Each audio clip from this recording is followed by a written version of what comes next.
thank you for tuning in again today. Thank you for watching my vlogs here and helping to support me.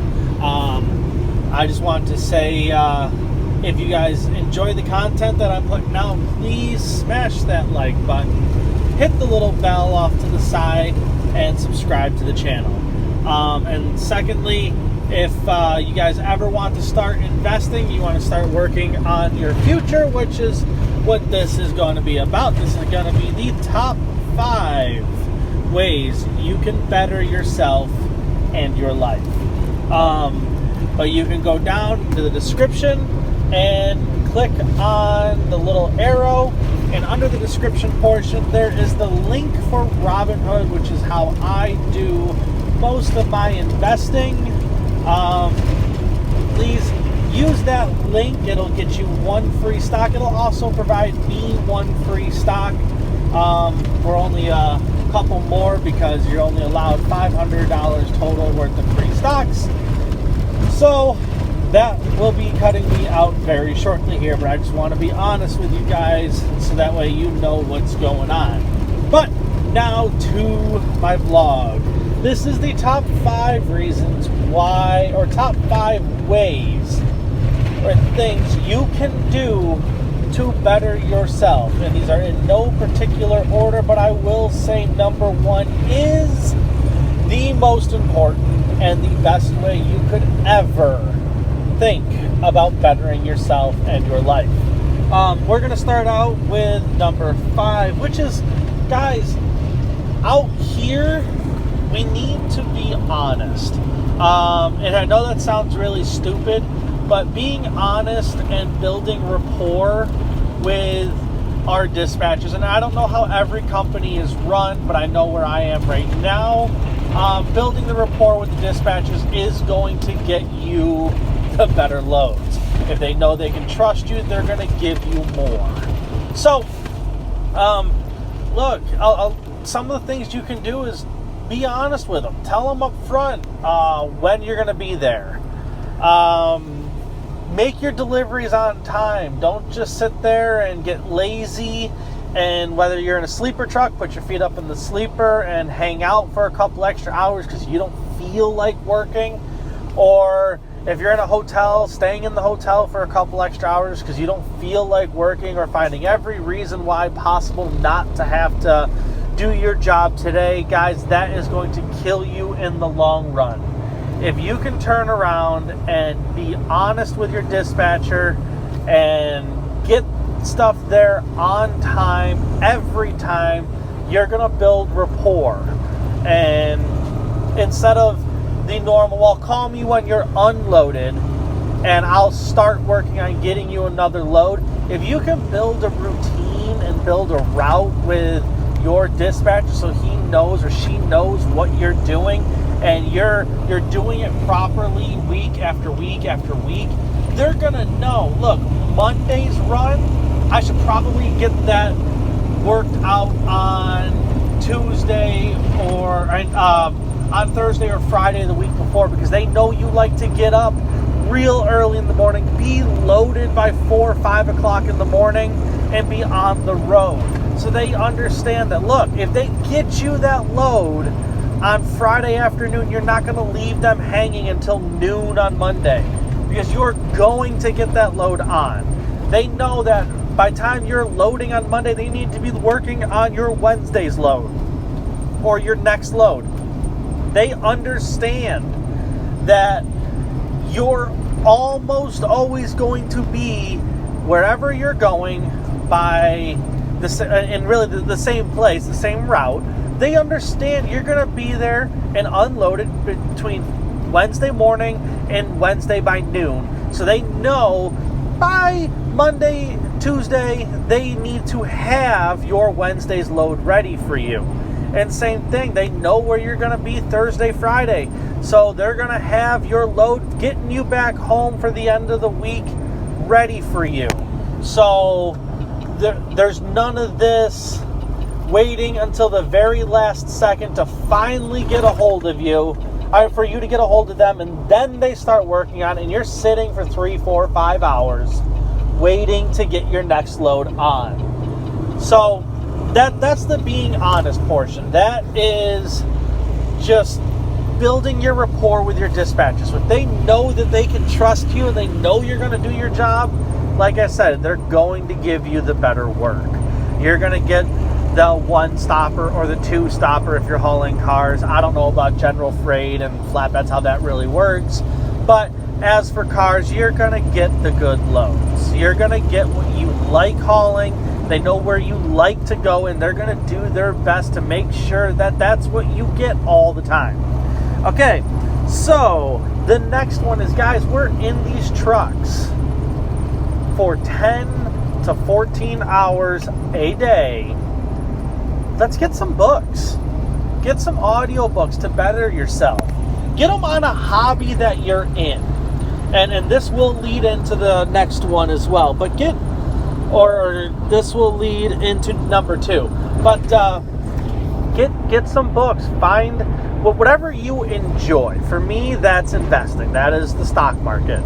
But if you enjoy hunting, get books on hunting. Learn something you enjoy. Become an expert in it. And by doing that, you're bettering yourself and you're setting yourself up. Right now, I'm in the process of working on getting my realtor's license. Not because I'm going to become a full-time realtor. I have no plans on that, but for 2 reasons. One, it gives me a backup plan. If trucking fails, which is what I love doing, I can go be a realtor. 2, I do plan on trying to sell a couple houses a year. 3-4 houses a year. I can do it on the weekend when I'm at home. I can take a phone call here or there. My wife can get people keys because she's going to become a realtor as well. She'll probably do it full time once our kids are in school, but for right now, she's going to help me. I'm going to help her. We're going to work at it together. Probably sell 3-4 houses a year. But hey, if I can make $5,000 on the sale of each house, and I can do an hour's worth of studying and work when I get to the hotel at the end of the day, because I'm reading books and I'm learning that trade, then look, I could possibly turn an extra 20 grand a year by really doing almost nothing more. But the next one is, where to go? Number 3, guys, build a budget. Create a budget. Figure out, and really, even if you don't like the stock market, find someone that can invest for you.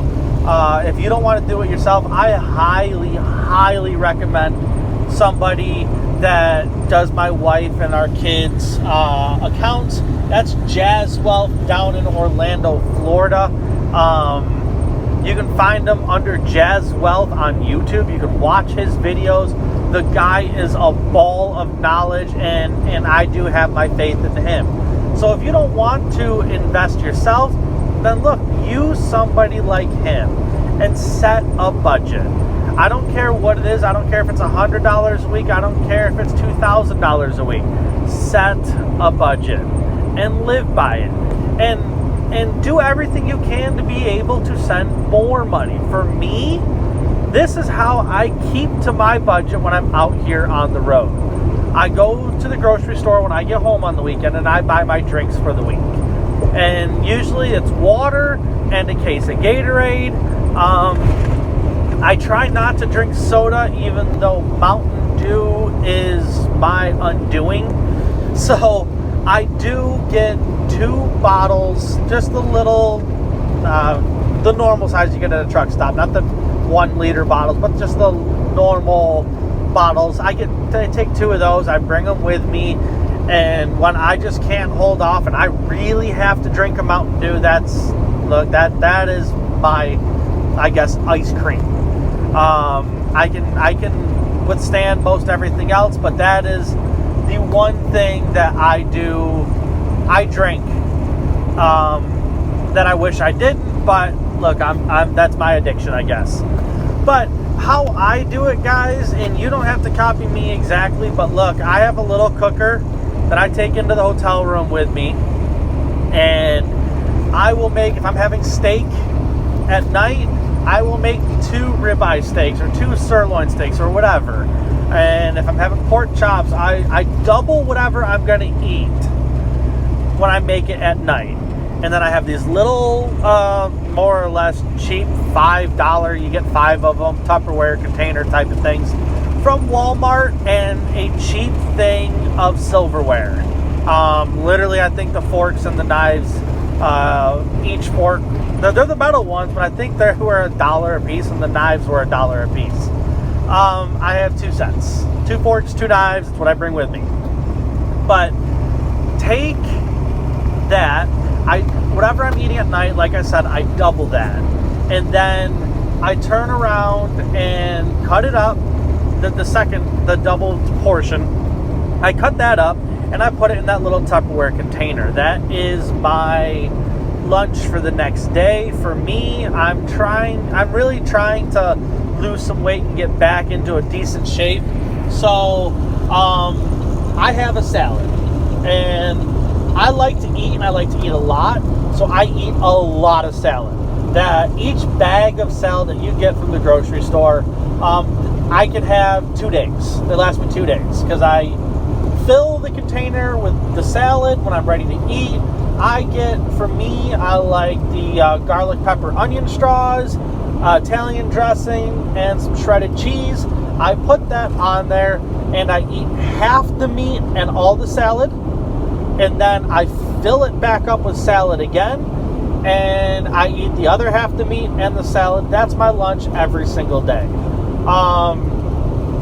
So I'm out here all week long, and I bet you, for me to eat lunch, breakfast, and dinner all week long, I might spend $60. And that's all my meals and everything I drink all week long. Might spend $60.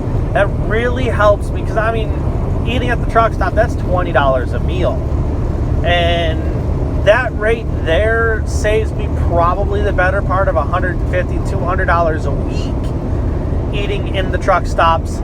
That allows me to take that money and invest it for the long term.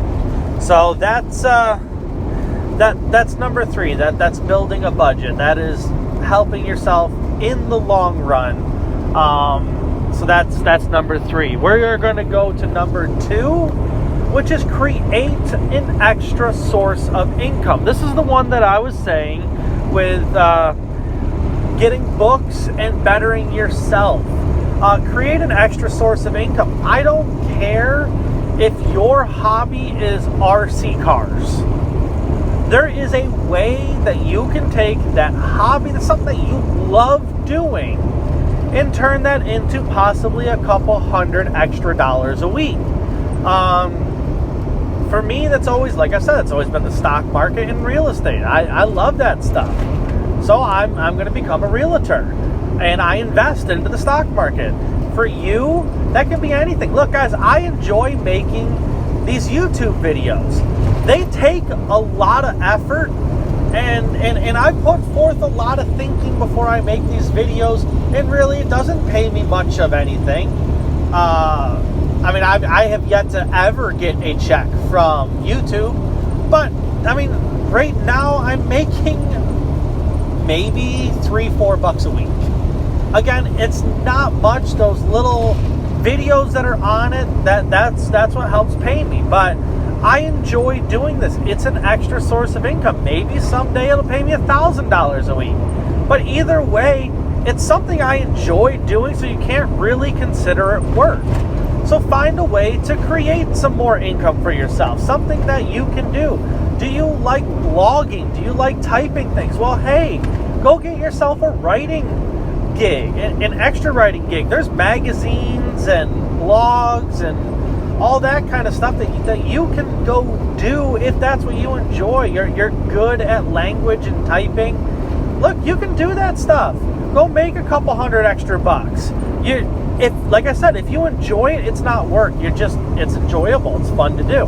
And lastly, I guess the best way that you can better yourself, and before you go clicking off, please hear this one out. Find God. Find God in your life, and really, I dedicate 1 hour. I try to dedicate at least 1 hour every day, listening to a pastor that I really like. You can pick anybody you like. I'll give you mine. Mine's Saddleback. I really like the Saddleback Church. I really like what they, how they preach. So right there, find your way into God. And I'll be honest, I've had some real bad struggles with religion over my lifetime. Me and religion didn't get along for a long time. But I will tell you what, ever since I have found God, found my Lord and Savior, as strange as it sounds, guys, my life has gotten a lot better. By doing it, I found myself an awesome wife who she's really helped me with finding God. But guys, if you give everything to God, you can never outgive Him. That is one thing I've learned. When it comes to tithing, you're supposed to give 10% back to your church, which I try my best to do. There's weeks where I'm a little short, but I try. And you're supposed to keep 90%. You're supposed to give God back 10% of what He's given you. And I'll tell you what, it is very true that if you challenge God with you want to outgive God, I can guarantee you that's impossible. No matter what you give Him, He will give back to you 150 times over. And the more He gives you, the more you're going to try to outgive Him, and the more He's going to keep giving you. So guys, find God, put Him in your life, give Him an hour a day. It's not much. We're out here really kind of alone for the most part, and if you can put forth a little bit of effort to Him, He's going to give you a lot back. One of the sermons that was really an eye-opener to me, and if I can find it again through Saddleback, I'll post it in the description below. I'm going to look that up this evening and see if I can find that sermon itself. But they did a sermon on proving how the Bible is real. Proving, I think it was called something like how you can prove the Bible's real. And they go into these descriptions and talking about the Bible and looking at its teachings, and a lot of what the Bible is telling us, like one of the things they say is the Bible's truth, science just has to learn it. And it's really true. Once you listen to the sermon and you realize the Bible was telling us that the world is round 1,000 years before anybody even started thinking it was. The Bible talks about, and I'm probably getting some of this wrong. This is in my mind. I'm trying to bring it back up by memory because it's been a few years. But the Bible discusses how more or less we revolve around the sun thousands and thousands of years before that was ever scientifically proven. And people even had those theories.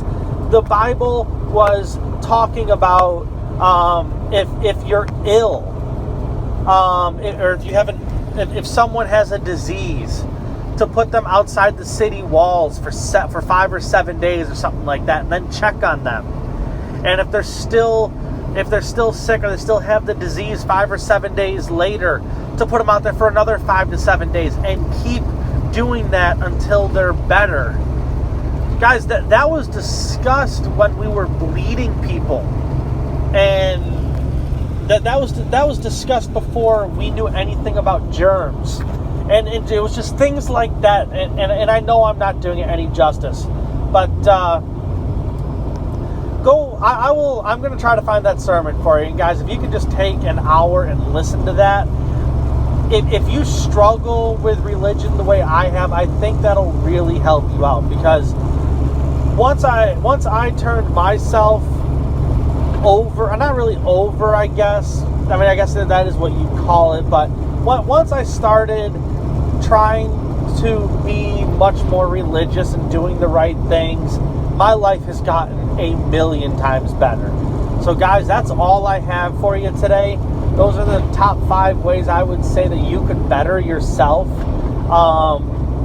So try to do some of these, and let's try to become better people together.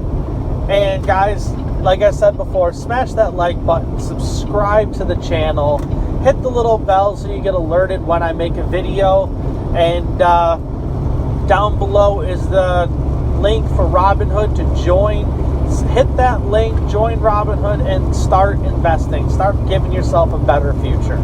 Guys, thank you very much for watching my videos. God bless, and I hope all of you stay safe out there.